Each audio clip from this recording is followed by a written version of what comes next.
Olá a todos, bem-vindos a mais uma semana nesta caravana maravilhosa e hoje super especial, já vão perceber porquê. Uma página de Instagram que espreito todos os dias, não sei se acontece. Acontece-me todos os dias passar por lá, em geral ao fim do dia. E se tem assim, o algoritmo vai para onde? O algoritmo vai para onde quer, ele é que sabe. Sim. Há 2 ou 3 pessoas que eu gosto por sistema de seguir, como nomeadamente família, os meus irmãos, a minha irmã, a Inês, lá a minha mulher. Um bocadinho. Ou ver se há novidades ou não, porque às vezes o algoritmo prega-nos uma partida e passam-nos postos ao lado. Não é? Portanto, há 4 ou 5 pessoas que eu gosto de ver. O resto, eu vejo o que aparece. Música? Música ouço muita durante o dia. Mas, aliás, por exemplo, no algoritmo às vezes aparecem muitos cantores. Aparece-me toda a gente ligada à música. Seguem-me, eu sigo-os. Acho que é importante estarmos em contacto e vou sabendo o que eles fazem. Então, e vamos falando muitas vezes por mensagem, trocamos mensagens. Há assim outro hobbyzinho? Golfe. Que é um dos meus hobbies preferidos e das coisas que eu mais me divirto a fazer quando posso. Nem sempre tenho tempo. Fins de semana, em geral. Aquele passeiozinho, aquilo é meditativo, verão, não é? Agora no verão, a praia também me puxa muito, portanto não tenho jogado ultimamente. Sim, mas é tudo com o sol. Mas vou seguindo também bastante, e de resto não tenho assim interesses muito especiais. Fotografia também, eu gosto imenso de fotografia. Eu costumo dizer que se não fosse músico, se não tivesse sido músico, e uma vez músico, é músico para toda a vida. E compositor, enfim, fazer a minha vida à volta da música, seria talvez fotógrafo. Paisagens? Retratos, moda, tudo que é fotografia apaixona-me. E gosto, faço fotografia, fiz cursos, etc. Coisas não uso de maneira nenhuma profissionalmente, mas enfim, hoje em dia uso o telemóvel para tirar fotografias, mas tenho lá as máquinas em casa. Um cheiro da sua infância? A minha infância foi feliz, foi ótima. E um cheirinho? Assim, um cheiro que venha daí? Um cheiro de manteiga de cacau. Porquê? Quando os meus pais me untavam quando eu ia para a praia. Um cheiro que nunca mais me abandonou. E era para proteger do sol? Era para proteger do sol. E protegia ou não queimava? Fazia as duas coisas, pelos vistos. Tipo como o Nivea, antes também nos punham Nivea. Exatamente. Quer dizer, eu ia para a praia, lembro-me de ser muito pequeno, talvez 5, 6 anos, por aí. E aquele cheiro nunca mais me abandonou. Ainda hoje não consigo sentir, se fechar os olhos e pensar nele. Tão bom. É um cheiro muito especial. E o de casa dos meus avós também. Era um quintal enorme. Tinha uma casa com um quintal muito grande no Porto. Eu nasci no Porto. E tinha um cheiro peculiar. Aquela casa tinha um cheiro muito próprio. Ainda hoje também me recordo desse cheiro. Os cheiros de infância ficam connosco sempre. Ficam, não é? E às vezes outros vão passando. Às vezes passamos e isto lembra-me a casa dos meus avós, não é? E há determinados perfumes que algumas pessoas ao longo da vida usaram. Eu quando sinto o cheiro desse perfume, imediatamente remete-me para essa pessoa. É verdade, tão giro. Para onde é que vai? Se calhar já sei. Para onde é que vai quando precisa de respirar fundo, recomeçar, sei lá, tomar uma decisão? O que é que faz ou para onde é que vai? Eu tenho, quando estou em casa e não posso fugir de casa, tenho o meu estúdio, uma sala onde eu me costumo fechar a escrever, aliás, onde escrevo, onde trabalho, onde componho, e onde me refugio muitas vezes para estar sossegado e a ler e a trabalhar. Mas quando quero sair daqui e realmente descansar, tenho 2 sítios para onde vou. Vou para o Minho, vou quase para o Minho, para Mindelo, ali ao pé de Vila de Conde, é quase Minho, ainda é Porto, mas é... O meu padrasto, que agora morreu, mas trouxe-me o Minho, porque nós íamos para lá, para Seixas, e eu ia para Moledo do Minho. Que giro. Passei 30 anos de férias em Moledo do Minho, com os meus pais, e quando foram vivos, eles tinham lá casa, eu ia para lá. Todos os verões passei 30 anos de férias em Moledo. E gosto muito do Minho, como gosto também do Algarve, onde também tenho uma casa em Tavira. Fiz tropa em Tavira, apaixonei por Tavira nessa altura. Comprei lá uma casa e quando quero fugir, depende. Há alturas em que me apetece ir para o norte, para o Minho. Depende do tempo. Exatamente. E quando me apetece praia e sol e calor, vou até lá abaixo, até o Algarve. Um dia para onde não queria voltar? Um dia. Um dia para onde não queria voltar, é uma boa pergunta. É uma boa pergunta. Sempre que estive doente, acho que não gostava de lá voltar. Felizmente não tenho um historial de doenças assim tão Sim, está ótimo. Sinto-me bem, felizmente sinto-me bem. Está incrível mesmo. Não me queixo. Mas já houve momentos em que, obviamente, como todos nós, passamos momentos mais complicados em termos de saúde. E esses foram sempre os que me custaram mais. Eu lido mal com a doença. Não sou um bom doente. Aqueles pacientes, aqueles que têm calma e que sabem esperar que a doença passe. Eu estou sempre à espera que passe no dia seguinte. Sim. E quando não passa, não tem tempo para isso. Não, fico muito irritado. Não tem tempo para estar doente. Portanto, esses dias eu evitaria sempre. Palavra preferida? A palavra preferida é um verbo. Amar. Amar acho que é a coisa mais importante. Define tudo aquilo que nos faz felizes, que faz os outros felizes. Dá para imensas, de certeza já escreveu muitas letras de músicas. Já, muito. À volta disso. Eu costumo dizer que todas as canções são canções de amor. Porque mesmo quando estamos a criticar alguma coisa ou a atacar alguma coisa, estamos a defender outra. Ou seja, se eu estou a atacar a violência é porque defendo a paz. Por exemplo, uma canção de violência acaba por ser uma canção de amor à paz. Claro. Por contraponto. E acho que é o sentimento que nos move e que nos faz aproximar das pessoas e que nos traz felicidade, no fundo. E depois é uma palavra muito bonita, porque tira-se-lhe o primeiro A e fica mar, que é uma coisa que eu também adoro, mar. Exato. É um dos meus referenciais, eu tenho que viver sempre junto ao mar. Só tive uma experiência. Ao contrário, fica rama. Ao contrário, fica rama. A rama também é bonita, é um verde. E Roma também, que também é uma cidade ótima. Mas só vivi longe do mar quando vivia em Inglaterra, os anos que vivia em Inglaterra. Sim. E senti muita falta do mar. Pois é. De Londres uma é uma cidade. Quando começa a sua vida perto do mar e lhe o tiram. É terrível. Eu nasci no Porto, perto do mar. Sim. Vivia ali na zona da Boa Vista, Marcelo Gomes da Costa, portanto não estava longe da praia, da Foz. E depois vim para Cascais, onde vivi quase a vida toda. E agora estou em Lisboa, mas sempre que quero estou perto do mar. Claro. Não estou longe. E quando vivi em Inglaterra costumo muito. Costumo muito, para além da chuva e do tempo que era péssimo. Sim, entendo. E depois fugiu logo para cá. Já vamos saber isso tudo. Nasceu no Porto, é cantor, letrista, isto não vai parar, compositor, produtor, editor, administrador, mentor de projetos musicais e descobridor de talentos. É autor de êxitos que todos trauteamos, tem 6 pseudónimos. Isto foi o que eu descobri, não é? É verdade.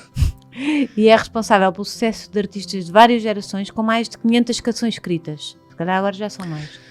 São 561. Pois, claro que sabe todo. Eu sei porque as registro, tenho que as registrar.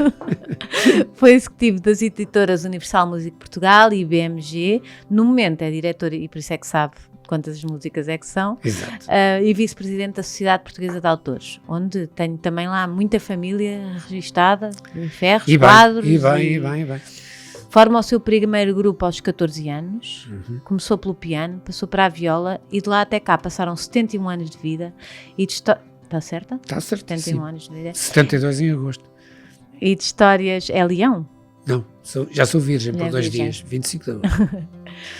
E de histórias com muitos sucessos e calculo também com alguns insucessos, que fazem todos partes da nossa vida e às vezes são muito bons. Não é amanhã de manhã, é já hoje que abri a porta para este mito, porque bonito, e eu não estou a acreditar que vou dizer isto, é o ter na caravana, José Brito. O prazer é todo meu, Rita. Obrigada, isto é tipo espetacular, muito obrigada pela honra de ter vindo aqui. É um prazer estar aqui. E então nasceu no Porto, como é que foi a sua infância? Foi feliz, foi bonita, não tenho momentos em que me lembro de ter passado assim dificuldades de maior. A minha família era uma família de classe média normalíssima, tínhamos uma vida calma, sem luxos. Mas tem irmãos? Tenho 2 irmãos e uma irmã, todos mais novos. Eu sou o mais velho. Depois tenho 2 irmãos que vêm logo a seguir a mim e a minha irmã apareceu 15 anos mais tarde, porque a minha mãe queria muito ter uma menina. Mesmo pai e da mesma mãe? Sempre. Espetáculo. E foram tentando e pronto. E de repente isso era uma filha, quase. No fundo podia quase ser. Sim, não faz muita diferença das minhas filhas. Eu já tenho uma filha com 49 anos, portanto vai fazer 50 este ano. Portanto, quase da idade da tia. Nasceu quando eu tinha 22. Sim, 7 anos, faz 7 anos de diferença da tia. Exatamente. Não é? É isso mesmo. E então andava ali na Foz, na praia? Sim, andava por Com ali. música? Com muita música logo desde o Como? início. De onde é que vinha essa música? Vinha de casa. Eu ouvia os meus pais, eu ouvia o meu pai tocar. O meu pai tocava muito bem, cantava muito bem. Não profissionalmente, mas gostava imenso. E o meu tio também. Sempre hobby, não é? Sempre. Lá em casa havia sempre música. Não, e antigamente, quer dizer, era um hobby, não era uma profissão. Assim, Não, naquela altura, aliás, eu tive problemas com o meu pai muito sérios. Certo. Quando lhe disse que queria ser música, ele ia-me desaratando. Isto era Eu acho sempre um plano B, Era para estar ali ao lado, Não, sossegadinho. faz outra coisa qualquer e toca música Vai tirar aos o fins de curso, vai semana. estar. E eu disse, não, eu quero ser músico, vou ser músico o tempo inteiro e quero ser profissional e estou preparado se fosse preciso e estava para tocar aí num casino qualquer, num sítio qualquer. Se fosse preciso, obviamente que não era Começou pelo os piano. meus planos. Comecei pelo piano aos 8 anos, mas não achei graça ao piano. Aliás, achei graça ao piano, mas o piano é um instrumento, para já, pouco portátil. Certo. Só se pode tocar ali em casa, Sim. não é? E depois passei para a viola e achei muito mais piada porque eu levava a viola comigo. Claro. Eu tocava com os meus amigos em qualquer lado. É Tocava, muito mais social, não é? sem dúvida. E foi assim que... Mas que o piano é uma base. O piano é uma base incrível, incrível não é? e eu hoje tenho imensa pena, muita mesmo, de não tocar bem piano, de não ter continuado os 2 anos de piano que fiz, não chegam a nada. Deu para aprender solfejo e umas escalas e pouco mais. Mas o piano... E a sua mãe não tinha música? Não. A minha mãe cantava muito bem. Cantava? Então mas não, toda a gente lá em casa cantava. A minha avó cantava, toda a gente, era uma festa. Música sempre houve. E eu cresci nesse ambiente, aliás, não sou só eu, os meus irmãos também são o Pedro, o meu irmão Pedro, que escreveu muita coisa comigo, muitas canções comigo, também canta, também gravou discos, etc. Sendo que lá está, esse, como economista que fez uma vida ao lado e a música para ele era um hobby, para mim sempre foi a primeira opção. No filho mais velho é que foi lá chatear o pai. Fui eu foi que lá tive desbravar caminho. Não, eu cheguei a uma altura e disse-lhe que queria vir para Lisboa. A grande questão foi essa, porque eu recebi o convite do Zé Cid para vir para o Quarteto 1111. Isso obrigava-me a sair do Porto e a vir viver para Lisboa. Com quantos anos? Com 18 anos. E na altura só éramos maiores aos 21. Sim. Aos 18 éramos pequeninos ainda. Embora fôssemos tão grandes como tipo, como este meu são filho hoje. agora vai para a música, E meu para pai Lisboa. Encostou-me à parede e disse-me, bom, se tu queres vai, mas não contes comigo. Ou seja, se a coisa correr bem, ótimo, se correr mal, paciência, não contes comigo que eu não te vou ajudar. Isto era no fundo uma maneira de me dizer, não acredito muito que isso vá funcionar. Depois, rapidamente, ele percebeu que era mesmo para valer. E fizeram as pazes? Fizemos completamente, depois era o meu maior fã. A sério? Eu comprava os meus discos, ouvia as minhas canções, quando eu ia cantar a algum lado, seguia-me atentamente, etc. Mas houve ali uma fase em que ele não achou piada nenhuma, porque teve medo. E é normal. É amor, é verdade. Aquilo que ele fez, eu teria se calhar feito naquela altura para um filho meu. Hoje não. Sim. Hoje já olho para a música de outra maneira e acho que as mesmo pessoas... assim é E mesmo assim é um risco. Difícil. Não, é muito difícil. Poucos. Somos muitos a fazer música e felizmente que há belíssimas músicas em Portugal. Pequenino. Mas depois os que têm sucesso para poder viver só da música, e essa é que é a grande questão. A grande questão é fazer música, muitos fazem bem. Poder viver só da música, são poucos porque o mercado também é muito curto. Muito pequenino. Então, 18 anos, mochila às costas, viola no saco. Para Cascais. Para Cascais. Para Cascais, porque lá está. Porque cheguei a Lisboa e onde é que eu estou? Não conhecia Lisboa. Falta-me o mar. E de repente, foi mesmo, apaixonei-me, fui a Cascais, andava à procura de casa. Nessa altura fiquei em casa do Zé Cid durante uns tempos. E que também vivia cá, não era? Vivia em Lisboa. Vivia em Lisboa. Na Rua Santana Lapa. Vivia cá, em Cascais. Cá, quer dizer, a caravana está em andamento. Sim. Esta caravana vai em andamento, não tem lugar. Mas... Não, o Zé vivia, aliás, meio tempo em Monforte, onde vive ainda, não é? Nada dia. E vivia aqui, quando estava em Lisboa, na Santana Lapa, onde eu fiquei durante algum tempo. E procurei casa e de repente fui... E como é que se conheceram? Como é que... Aquelas coincidências completamente inesperadas. Estava eu a tocar, fomos tocar, eu no Pop 5, que era o meu grupo no Porto. Foi o meu primeiro grupo sério, não é? E já era um bom grupo, que gravamos imensos álbuns na altura e discos e tocávamos no país todo. E o Quarteto, que era talvez o grupo mais número 1 em Portugal, sim. Com os Shakes. Certo. Eram os dois grupos que nessa eram altura, concorrentes? Éramos concorrentes, amigos, mas okay. concorrentes. Amigos, mas sempre cada um a puxar para o seu lado. Sim. E de repente o Zé Cid estávamos em Penafiel, numa festa, festa do lago, em que eles esvaziam um lago gigante, e um grupo toca de um lado num palco e outro grupo toca no outro, alternadamente, ou seja, uma hora uma hora outra, etc. E eles andavam à procura, o quarteto andava à procura de um baixista, porque o Mário Rui Terra, que era o baixista do grupo, tinha sido mobilizado para ultramar. E, portanto, ia para ultramar e eles precisavam de um músico para que tocasse baixo. E vieram a ouvir e estavam todos a olhar para mim e eu achei aquilo muito estranho. Assim, está aqui tudo aqui à minha frente a olhar para mim, alguma coisa se passa. E no fim, quando nós acabámos de tocar aquela hora, o Zé veio ter comigo e disse: olha, no fim da noite gostava de falar contigo. E faz-me um convite direto a dizer: gostavas de vir para Lisboa e tocar connosco. Eu disse: isso para mim era um sonho, mas tenho que falar com o meu pai. Tenho que falar com o meu pai. E foi, realmente não foi fácil convencê-lo, mas depois, pronto, a partir do momento em que dei esse passo, vim para Lisboa. E depois curiosamente, os meus pais também, o meu pai foi transferido para Lisboa. Foi? Foi, pouco tempo depois. Praticamente no mesmo ano, mas um pouco mais tarde. Mas já não viveram juntos? Não, eu tinha o meu apartamento, os meus pais viviam em Cascais, fomos todos para Cascais, curiosamente, e eu ia muitas vezes lá à casa, como é evidente. Tinha lá os meus irmãos, tinha lá os meus pais, passei lá muitas vezes, muito tempo, jantava lá muitas vezes. Pois, levava a roupa suja ou não? Sim, também. No fundo, foi o melhor dos negócios. Tinha o meu espaço, mas eu tinha umas horas muito estranhas, como qualquer músico, não é? Vivia de noite, ensaiávamos todos os dias, sistematicamente, das 9 à meia-noite. O quarteto ensaiava das 9 à meia-noite, todos os dias. Quando nós estávamos a tocar, a atuar, estávamos a ensaiar. E saía à meia-noite, ia para as discotecas, era normal, tinha 19, 20 anos. E eram 3, 4 da manhã quando eu chegava à casa. Portanto, para entrar em casa àquela hora, levantar depois ao meio-dia, ou às 11, ou sei lá, andava completamente ao contrário dos horários de casa dos meus pais e dos meus irmãos. E era natural em si, ou nessa idade, se calhar era, mas é uma pessoa da manhã, uma pessoa da noite? Eu sou uma pessoa da noite em determinadas alturas.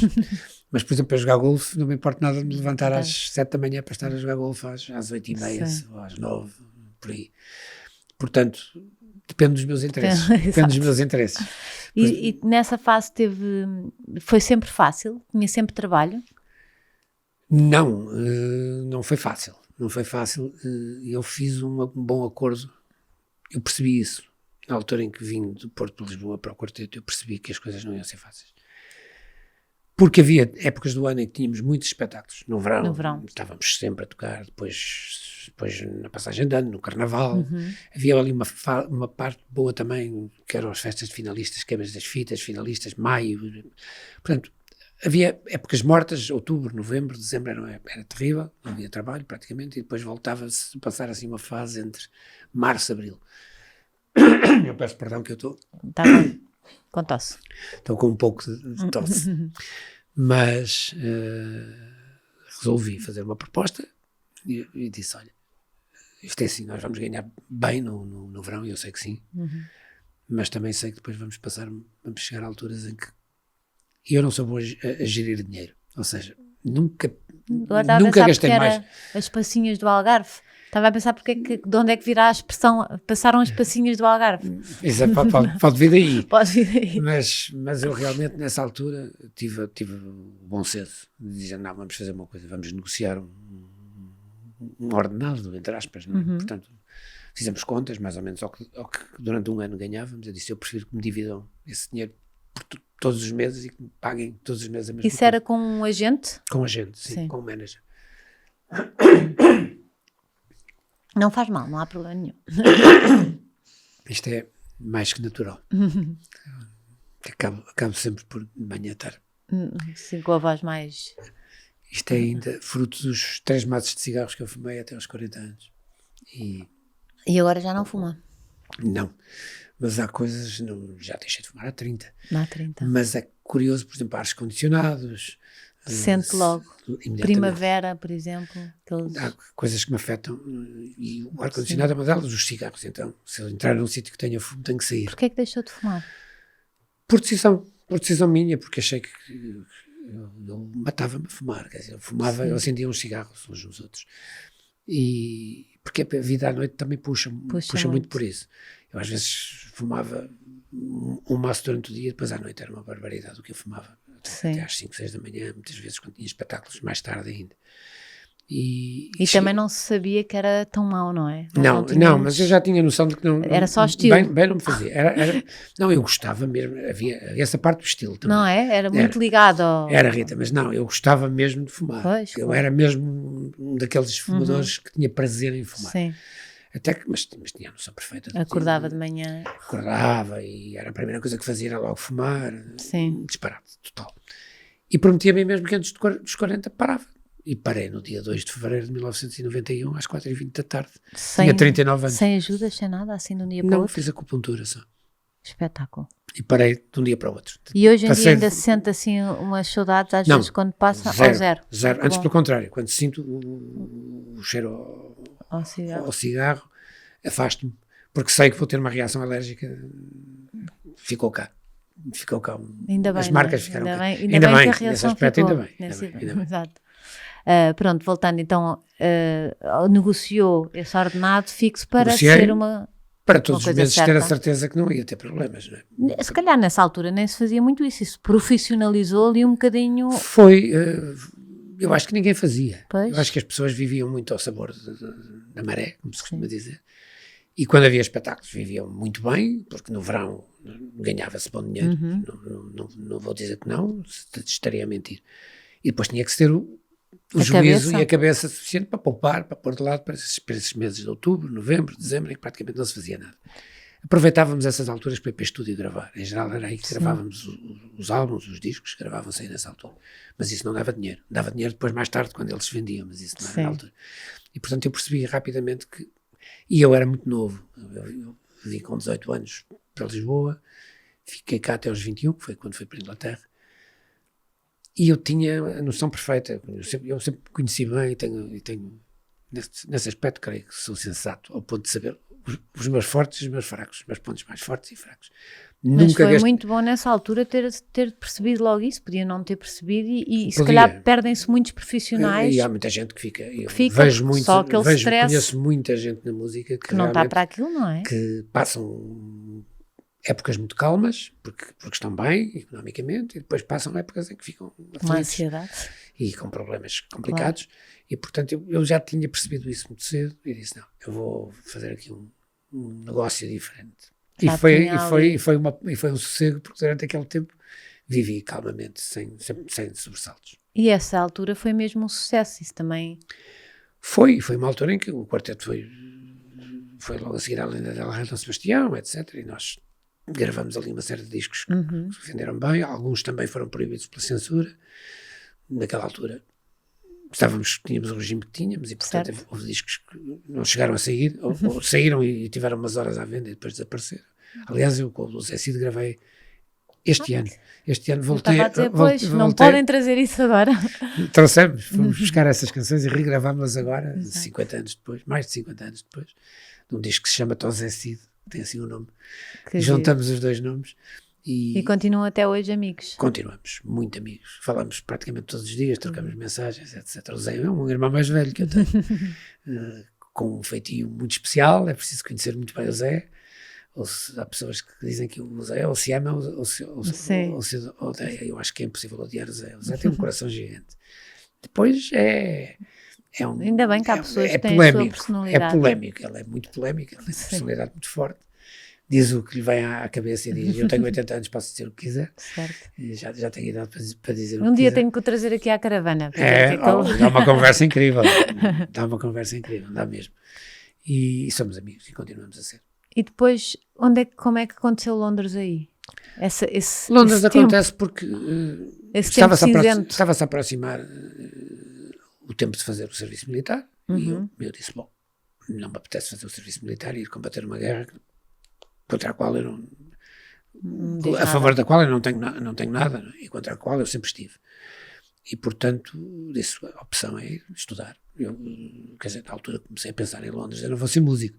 Eu aqui estou na primeira divisão, mas vou para Londres e estou na segunda ou na terceira. Porque eles estavam realmente muito à frente em termos musicais, muito à frente do que se fazia cá. E eu decidi estudar, matriculei-me em Psicologia. Na faculdade, estive na faculdade a estudar. E gostou? Em Londres, adorei. Sério? Adorei. E ao mesmo tempo trabalhava, porque não tinha maneira de sobreviver não tinha bolsas de estudo, nem os meus pais estavam dispostos a sustentar-me. Nessa altura já tinham outros encargos com os meus irmãos e com a minha irmã, etc., com a família toda. E, portanto, eu fui durante o dia, fazia traduções, era tradutor. E saí às 5 e das 6 às 9 tinha aulas. E a música? No Birkbeck College. Música parou. Era aos fins de semana só. Era só ouvir o que é lá a cultura. Ouvir muitos espetáculos. Ouvi muitos espetáculos e coisas muito boas. Isso também são aulas consecutivas. São, e agarrei muito à música brasileira. Eu percebi que a música pop rock que eu fazia cá, eles faziam muito melhor que eu. Puro e duro, é tão simples como isso, é chegar e ter também a sensatez de perceber que eles são muito melhores. E disse, bom, o que é que eles não sabem que eu sei? Não sabem música portuguesa, não lhes interessava. Ouvir fado não era propriamente uma coisa que interessasse aos ingleses, mas a música brasileira, nomeadamente a bossa nova, que já vinha do Tom Jobim, eles já ouviam muito e era uma música que eles não dominavam, eles não dominavam em termos musicais, em termos de harmónicos, de harmonia e a própria batida que nós, de uma forma quase natural, porque temos muito contacto com o Brasil, sentimos-la, não é? Sentimos aquela batida da bossa nova e os ingleses têm alguma dificuldade em entrar nesse campo. Então aos fins de semana era o que eu fazia. Quando me queria divertir, pegava na viola, tinha uma amiga que era a Daphne, que cantava muitíssimo bem, portuguesa, que vivia em Londres. E juntávamos e cantávamos juntos e fazíamos imenso sucesso a cantar e ganhava dinheiro. Sim, assim? Pouco. Não era no circuito profissional, era no circuito dos bares, no circuito dos pubs. Dava para ganhar. Mas dava para estar ligado à música? Dava para continuar a fazer música, que era uma coisa que eu sempre amei, não é? E dava para beber de graça e comer de graça e ainda ganhava alguma coisa. Foram tempos muito divertidos. Depois aconteceu o 25 de Abril. E com o 25 de Abril eu resolvi voltar, não voltei logo, voltei no fim desse ano, no fim de 74, mas depois voltei para a música. Quando eu estava preparado em Inglaterra para ir pelo caminho da psicologia. E eu disse, estava arrumada a música. Seria o tal hobby de que nós falamos, né? Passaria a ser uma segunda ocupação, uma segunda opção. E estava preparadíssimo já para seguir. E serviu-lhe agora? O que é que serviu o curso de psicologia? Serviu-me, no fundo, depois para saber gerir empresas.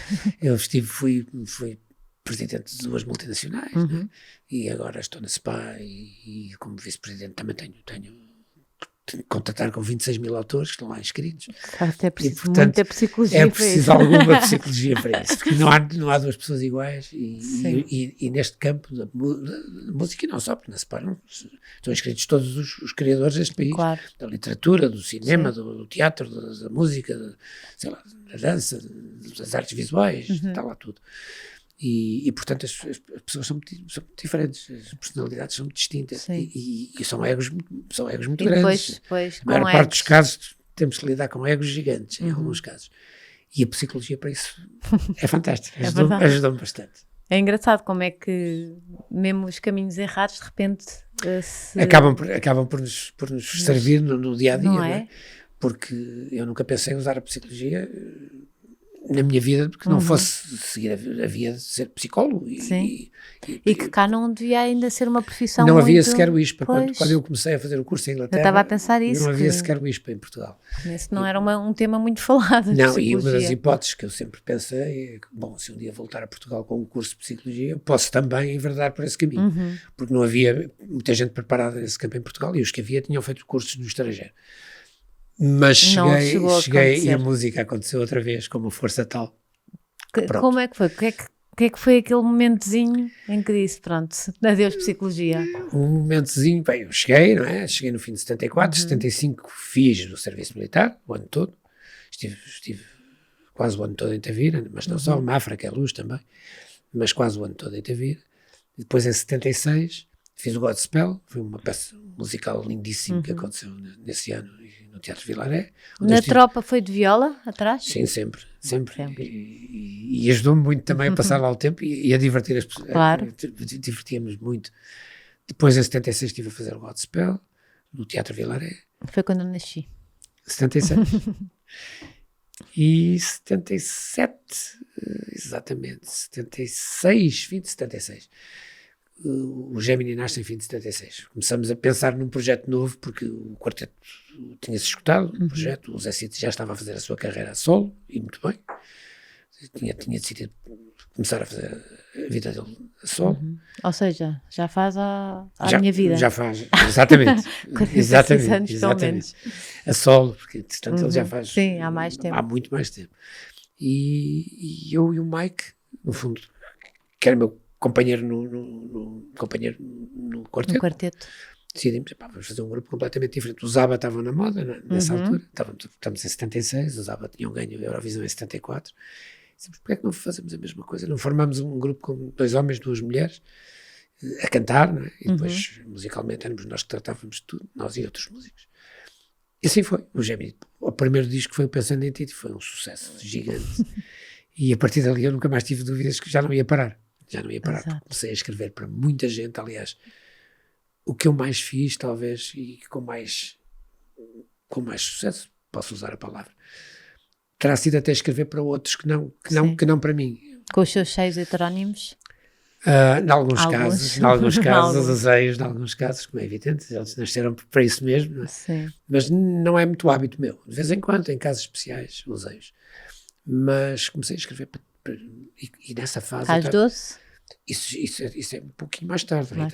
Eu em 76, quando começo a escrever, quando o Gemini arranca e tem o êxito todo com Pensando em Ti, eu estava a escrever para pessoas como o Tony de Matos, o Francisco José, o António Calvário, a Simone, para uma geração muito mais velha que eu, mas todos me pediam canções. Eu era uma criança de 25 anos, já não era propriamente uma criança, mas era um miúdo, não é? Ao pé deles, eram todos muito mais velhos e adultos e com carreiras incríveis, não é? E todos a pedirem-me canções e eu a começar a escrever canções para essa gente e percebi, bom, neste aspecto eu posso não ser música a vida toda, posso não cantar, até porque não cantar o palco a mim nunca me fascinou. Eu já ouvi dizer, quando ficou sozinho, deixou de gostar. Eu gostava mesmo, é verdade, eu gostava mesmo era de estar com grupos, com amigos em cima do palco, e divertia-me muito. Com os grupos eu diverti-me sempre muito, adorei sempre estar em cima do palco. E depois de repente comecei a gravar discos a solo, sozinho, e quando ia para palco sozinho, olhava para o lado e dizia, o que é que eu estou aqui a fazer? Isto não me dá prazer nenhum. Não quer dizer que não fizesse, porque fiz, não é? Claro. Fiz tantas vezes, e festivais da canção e essas coisas todas. Mas não me dava prazer nenhum, era mesmo trabalho, sabes? Era aquela não coisa... dava mesmo prazer nenhum? Não, era aquela coisa lá, vou ter eu que subir a palco e fazer mais 1h30 de espetáculo. Era mesmo... eu achei que pronto, que fazia... Sem qualquer prazer. Sem qualquer prazer. Não me dava-me gozo estar com gente ali ao meu lado e poder falar com eles e divertir-me e rir-me e dizermos umas piadas e interagirmos. E crescer, eu acho que uma pessoa se calhar também cresce mais, não é? Claro, e interagir com o público também é muito mais fácil em grupo. Eu sozinho sentia-me sozinho. Isso mesmo. E pronto, e disse, isto não é a minha vida, não é por aqui que eu vou. E comecei a escrever cada vez mais para mais gente. Aí para as 12, sei lá, para o Vítor Espadinha, para o Paulo Carvalho, para a Adelaide Ferreira, para uma nota de gente. Isso é que eu acho uma humildade gigante e um baixar do nosso ego, que é uma pessoa de repente tem a sua criação e de repente, toma lá, é teu. Sabes que, dá um prazer enorme estar na plateia a ouvir os outros cantar as nossas canções. A mim dá-me esse prazer. Sim. Mas não é toda a gente. Nem toda a gente. E a maior parte das pessoas, quando escreve uma boa canção, diz, não, vou guardá-la para mim, esta é para mim. Eu nunca tive essa tentação. Não. Quando escrevia uma boa canção, era para aquela pessoa.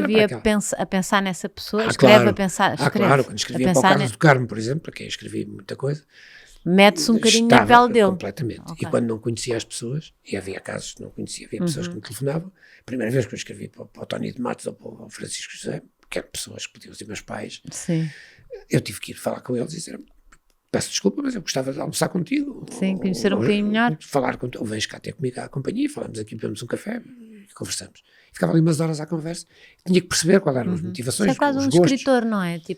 Quase um escritor de um livro, conhece a personagem e vai... Tens que entrar por aí, tens que conhecer as pessoas, tens que perceber quais são os gostos dessa pessoa, que estéticas musicais é que eles gostam e que defendem, etc.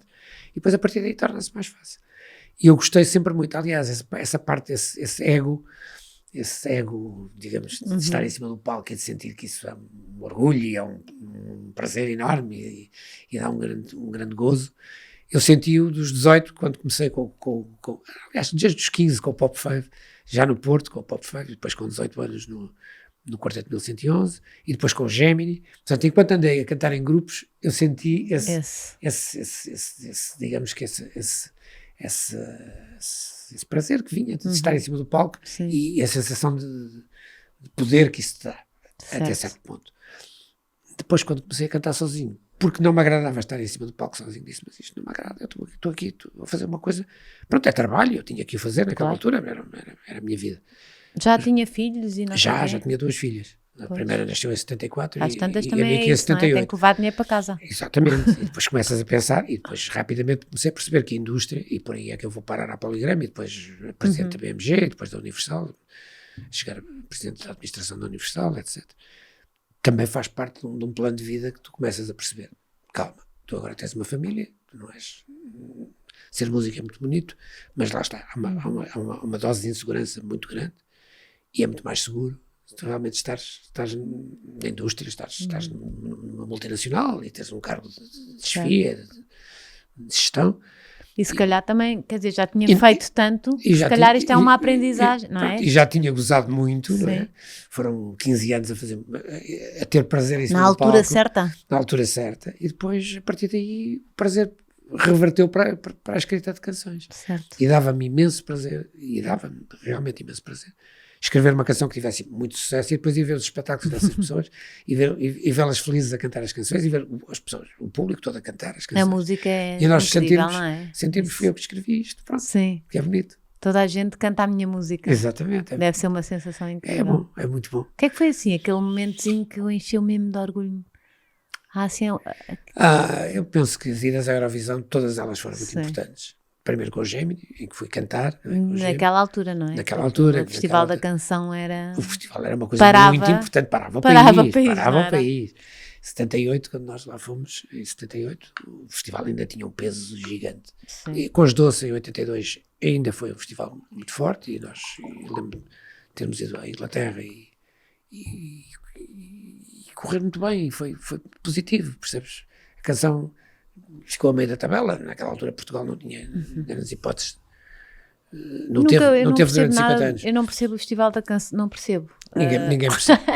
Ninguém percebe. Eu se calhar vou ser polémica, mas eu não consigo perceber. Não, Rita, não és polémica, estás a ver as coisas corretamente. O Festival da Canção foi uma coisa, hoje é outra. Certo. Hoje é outra completamente diferente. É uma excelente rampa de lançamento para tudo que são artistas novos e projetos novos. Eu continuo a defender o festival com unhas e dentes. Não sou daqueles que dizem, o festival no meu tempo é que era bom, agora não presta. Não, presta, claro que presta, continua a prestar. Está completamente diferente. Enquanto nós, naquela altura, os consagrados iam todos ao festival e queríamos ir, estava lá o Fernando Torre, estava lá o Paulo Carvalho, estava lá Simão de Oliveira, passou por lá, Tonicha, sei lá, as pessoas que ganharam, o Carlos Mendes, todas as pessoas que vais ver quem ganhou, e o Zé Cid, passaram todos por lá. Sim. E naquela altura todos queriam ir lá. O festival depois passa por uma fase em que já ninguém queria ir lá. As pessoas conhecidas diziam, não, longe de mim ir ao festival. Já houve uma pequena mudança no Salvador Sobral, e o Salvador veio salvar de novo o festival, ou seja, veio puxar as pessoas novas que estavam completamente aliadas e de costas voltadas para o festival.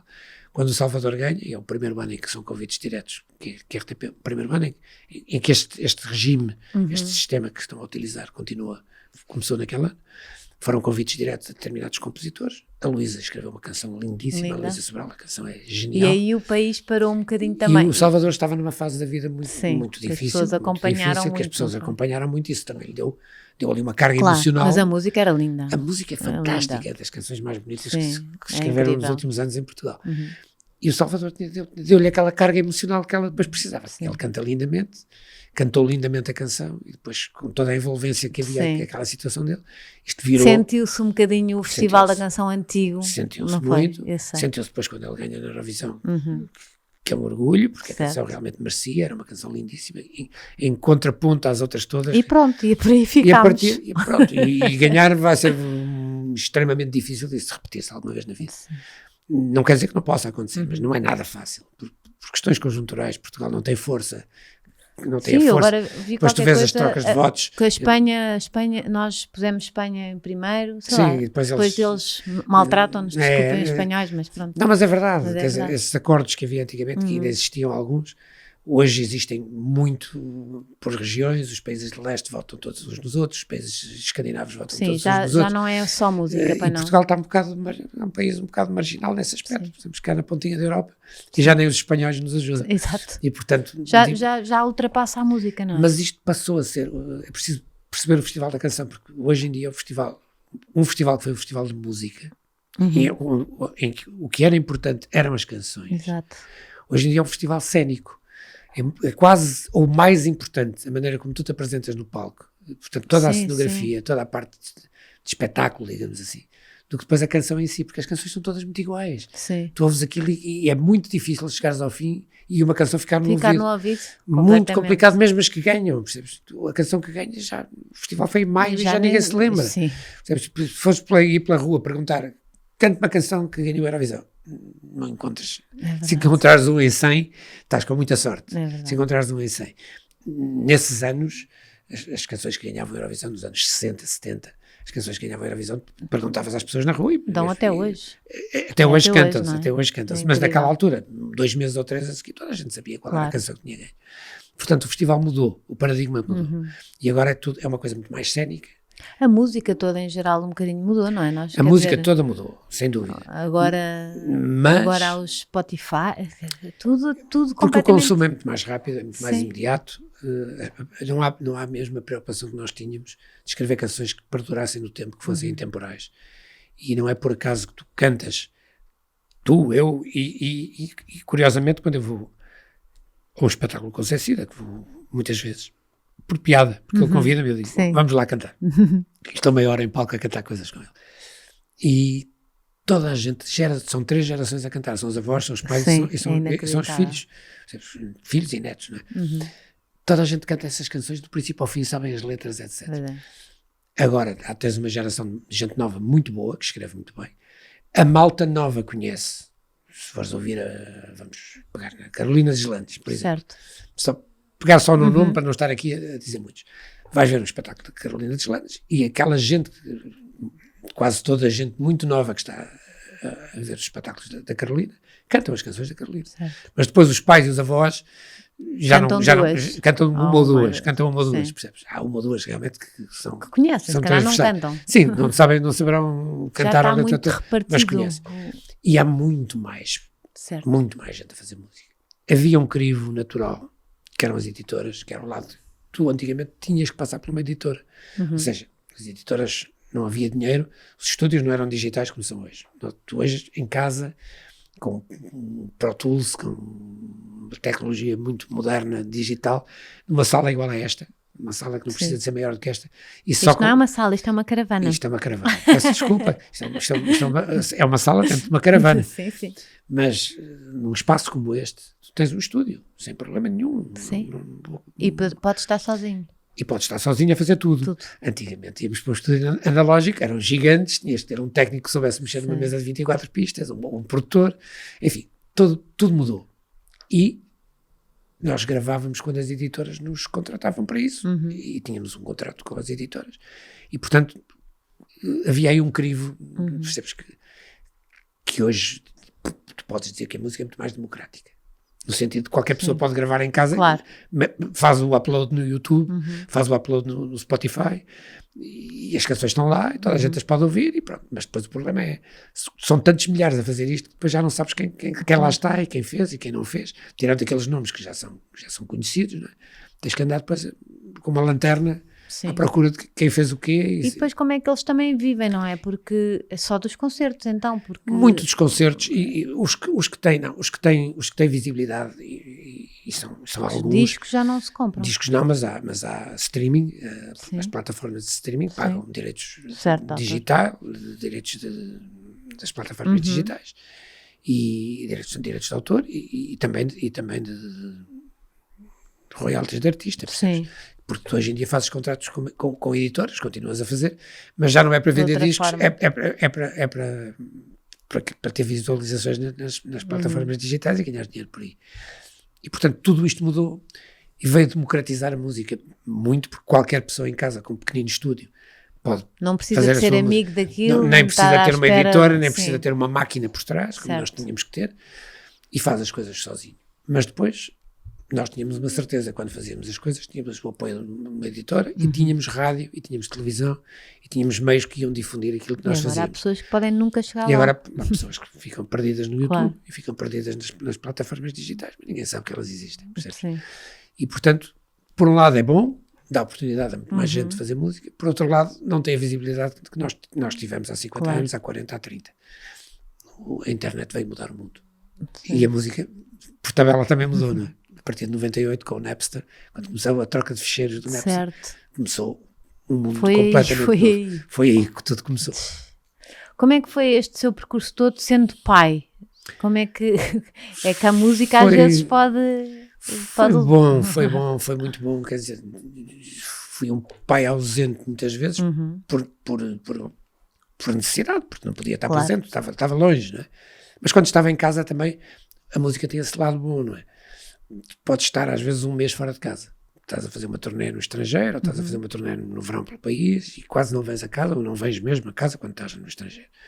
Mas depois és capaz de ter um mês, quando lá está, chega outubro, chega novembro, chegam esses meses calmos e tu estás um mês em casa. Sim. Não sais todos os dias, como a maior parte das pessoas saem de manhã e chegam ao fim do dia.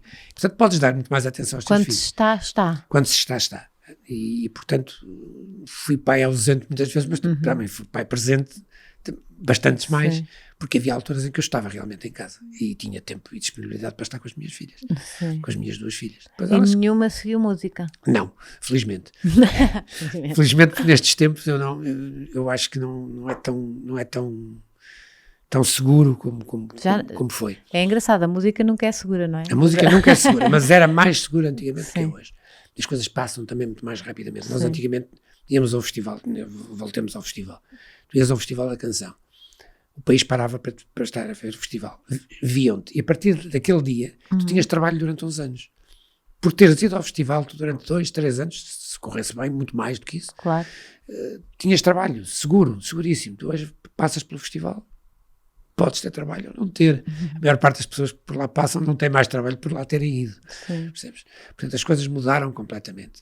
E as carreiras antigamente duravam muito mais. Repara que os nomes que temos todos na música, que são nomes consagrados, de gente consagrada, temos muita gente com 80 anos, temos muita gente com 75, temos muita gente com 70, 71, que é o meu caso, que vem dos anos 60, dos anos 70. Agora vi a Simone num programa. A Simone continua a cantar quando quer. Jurada. Sim, agora, mas quando quer cantar, canta lindamente, não continua a cantar.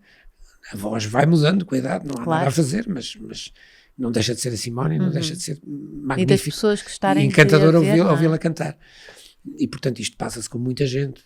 Todos os músicos que eu te falei, o Zé Cid comigo no quarteto, o Paulo Carvalho, o Tordo, o Carlos Mendes, nos Shakes, todos eles continuam no ativo, continuam todos a cantar, têm todos 70 e muitos anos. E fazem concertos. E há mais gente, o Vitorino, o Fausto, o Sérgio Godinho, sei lá, gente que não passou por grupos, que começaram carreiras a solo imediatamente e estão todos super ativos. O Jorge Palma, que eu amo, que eu adoro, que é incrível. É um músico incrível. É o meu músico preferido e o meu compositor preferido. Sendo que também gosto muito dos outros todos. Portanto, escolhi o Jorge. E todos eles têm mais de 70 anos e estão cá todos. E a grande pergunta que eu faço a mim mesmo, não sou indelicado de fazer, não vou lançar esta pergunta ao mundo, nem às pessoas, nem aos outros, mas às vezes vejo esta gente nova que tem imenso valor e imenso talento, que tem hoje 30 anos, à volta dos 30, e diz assim, será que eles aos 70 ainda cá andam? Daqui a 40 anos? E sinceramente tenho dúvidas. Tenho de ser honesto. Tenho que ser honesto, talvez um ou outro consiga, porque há um desgaste, a velocidade a que as coisas se passam, é tudo fast food, percebes? É tudo consumismo exacerbado. Exatamente. E é uma loucura a velocidade com que as coisas passam, porque depois não sei dizer, não consigo dizer se daqui a 20 anos esta gente vai estar e daqui a 40 muito menos, percebes? E a verdade é que eu ando cá há 55. E alguma vez sentiu ingratidão, assim... gostava que tivessem reparado mais em mim aqui. Nunca. Não. Acho que fui sempre muito bem tratado. Tu não podes nunca agradar a toda a gente. Vamos lá ver. Seria idiota pensar nós somos unanimidades, não é? Claro. Não há unanimidades. Há sempre quem gosta e há sempre quem não gosta. É tudo muito subjetivo em arte. Mas quer dizer, consigo, acho que a opinião é um bocadinho geral. É uma pessoa que toda a gente gosta, assim. As pessoas respeitam-me. Sim. É diferente. Rita, Sim, é mas diferente. é um nome que eu acho que há imenso carinho. Sim, eu acho que sim. Eu não me posso queixar de maneira nenhuma. Faz muito pelos artistas e acho que as pessoas... Tento ser amigo deles todos e colaborar com eles e escrever para eles quando me pedem canções. Nunca digo que não. E, portanto, isso é um elo que me liga às pessoas e que ajuda a ter uma imagem positiva e simpática, sim. digamos assim. Mas nunca assim, nunca me senti injustiçado, nada disso. Há momentos em que nós gostaríamos que aquilo que fazemos fosse mais bem recebido, mas quando não é, paciência. Também há outros momentos em que eu não estava à espera que as coisas fossem tão bem recebidas e foram. E, portanto, a vida tem este lado, é uma balança que nos vai compensando. Umas vezes não estamos à espera e as coisas são um sucesso enorme, outras vezes estamos à espera de muito mais e não acontece. Não, no fundo, a mim o que me preocupa, voltamos ao amor, porque o amor inclui o respeito, a amizade. Falar de amor, as pessoas, não é o amor romântico, não é o amor... que também lhe aconteceu. Claro que sim. Agora que sim. Mais recentemente. Estou no meu segundo casamento, não é segredo para ninguém. E essas coisas acontecem quando nós menos esperamos e acontecem porque a vida é isto, é mesmo assim. Mas o amor não se limita a isso, o amor não se limita ao amor romântico, digamos assim, claro. ao sentimento que une duas pessoas, etc. O amor passa pelo respeito pelos outros, pelo mundo, pelas pessoas que nos rodeiam, pela amizade, tudo isso são formas de amor. O amor incondicional, se calhar só aos nossos filhos, mesmo aquele completamente incondicional, sim. Porque nós damos a vida, etc. Portanto, há muitas formas de amor. E eu acho que, nesse aspecto, eu sempre fui amado no sentido do respeito. No sentido do respeito sim. E da amizade. Porque, felizmente, não tenho muitos inimigos, que eu saiba. Tenho alguns, como toda a gente, também se não tivesse era estranho. Claro que tenho alguns, que não direi inimigos. Sim, de ódio. De ódio, mas pessoas que não simpatizam comigo, como eu não simpatizo com algumas outras. É normalíssimo que seja assim. Também não antagonizo essas pessoas. Quando não gosto, viro as costas claro, e ignoro. Ignoro. Cada um faz o seu caminho. Há espaço para todos, há espaço para toda a gente. Portanto, não vale a pena estarmos aqui a picar-nos uns aos outros. Mas não me parece assim uma pessoa de muitos ódios. Não, de maneira nenhuma. Não tenho tempo para isso. Não tenho tempo para é um desgaste horroroso. E faz-nos mal a nós. Faz-nos mal a nós também. É como o ciúme, é como dar um tiro na cabeça. É como ao cigarro. É como dar um tiro na cabeça e esperar que morra a outra pessoa. Não, morres é tu quando dás um tiro na cabeça. Sim. Portanto, o melhor é não entrar por aí. Ódios não tenho. Ódios de estimação não tenho. Há pessoas de quem eu gosto mais, outras de quem eu gosto menos. Mas, na realidade, tenho uma relação pacífica com quase toda a gente que me rodeia, com quem eu trabalho. Isso é bom. E sentir-me injustiçado? Não, nunca. Não, tive momentos em que fui mais acarinhado, outros menos. Mas é da vida. Só temos é que cá estar e felizes e continuar e não desistir. É o que eu digo sempre às pessoas, não desistam. Não desistam porque, às vezes, as coisas não estão a correr bem e demora muito a chegar lá. Vamos falar aqui de um nome, só rapidamente para eu dar um exemplo. Há uma rapariga mulher, porque é uma mulher, já tem mais de 40 anos, que canta há mais de 20 e só agora é que está a ter sucesso. A garota não. Tem um valor incrível, uma miúda incrível. Miúda mulher. Para mim, quando digo miúda, às vezes as pessoas podem achar estranho, mas quando eu olho para as minhas filhas com 49 e 45... É como o meu pai diz, eu sou uma miúda, eu pois, claro. Tenho que dizer, tenho 46, pois, não sou uma miúda. Mas quando eu vejo então gente que é mais nova do que as minhas filhas, então para mim são miúdas. Sim. E portanto, não levem nunca a mal usar este termo.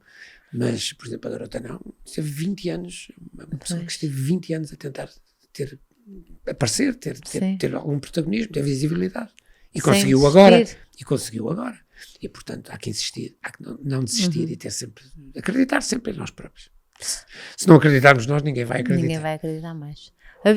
Assim, um sucessozinho que o Tosé achava que ia ser um flop e foi um sucesso. Agora fiquei super curiosa.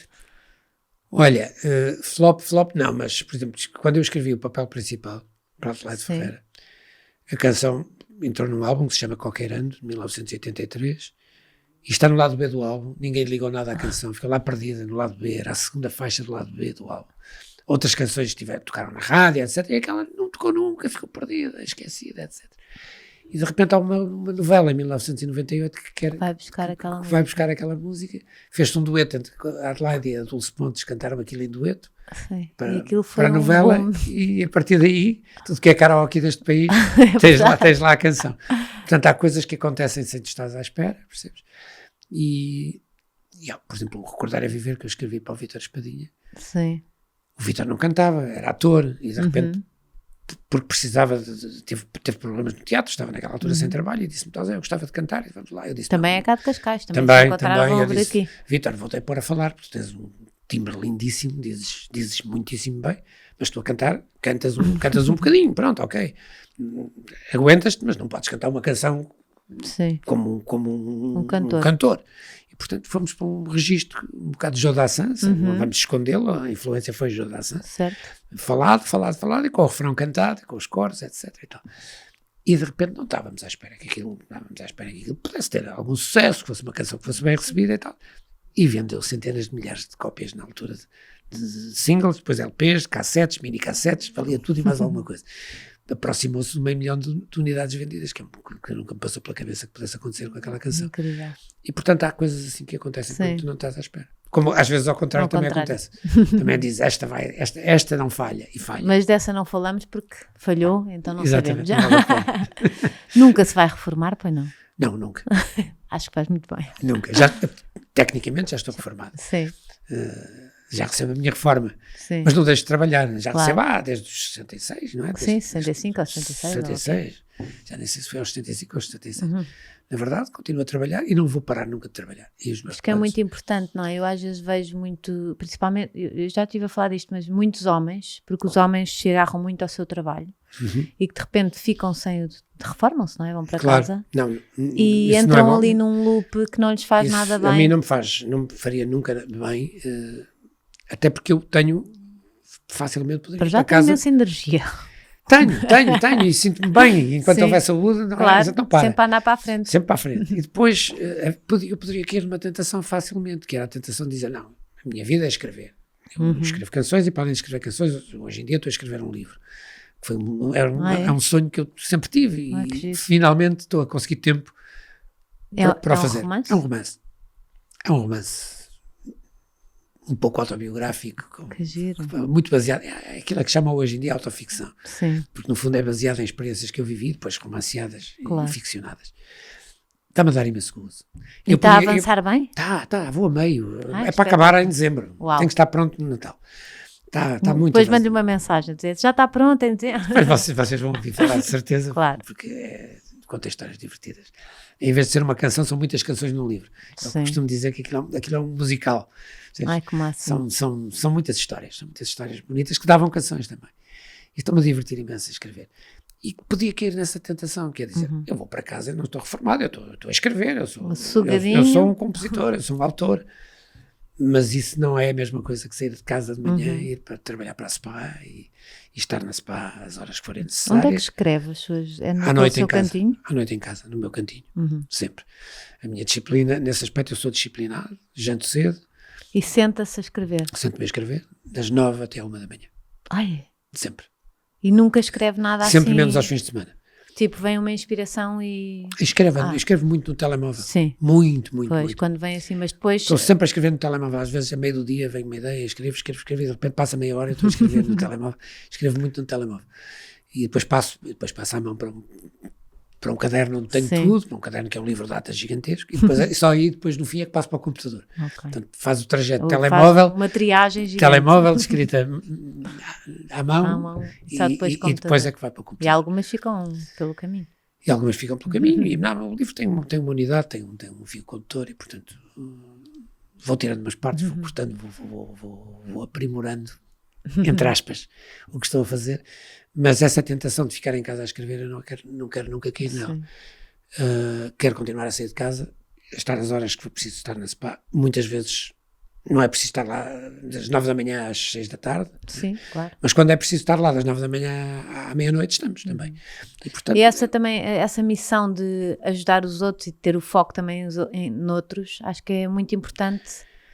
ajuda-nos a não perder contacto também com o mundo. Pois é. sabes?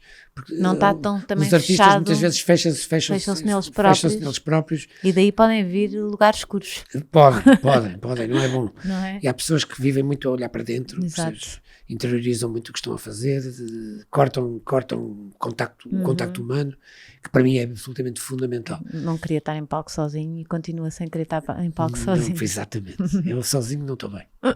Adorei tê-lo cá. Já sei que me trouxe alguma coisa. Trouxe. Não é?